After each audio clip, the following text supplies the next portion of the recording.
One of the great ways to enhance your site user experience is by talking in the same language as your customers. In this tutorial, I'll show you the easiest way how you can create and manage your multi-language Shopify store using Transcy. Before adding any languages, we need to activate Transcy Switcher and define the market.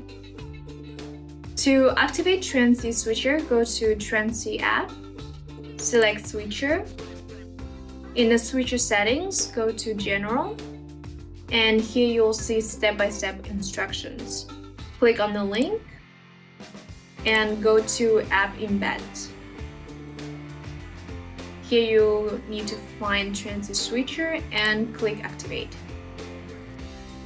Now let's add new language.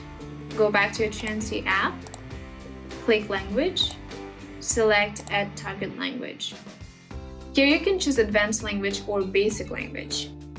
The differences is with Advanced Language, you can edit the translation later on and also define your target market.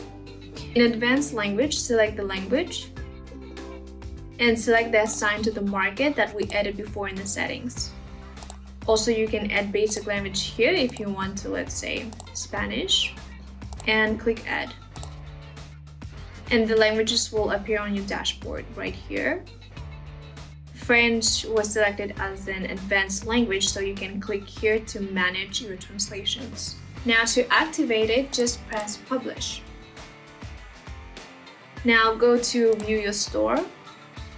At the switcher, select the language you need and click Apply. And there you go. You can also customize your switcher. Just go back to Transcy app, go to Switcher, and you will see a preview of your store and how it would look like in the preview section right here.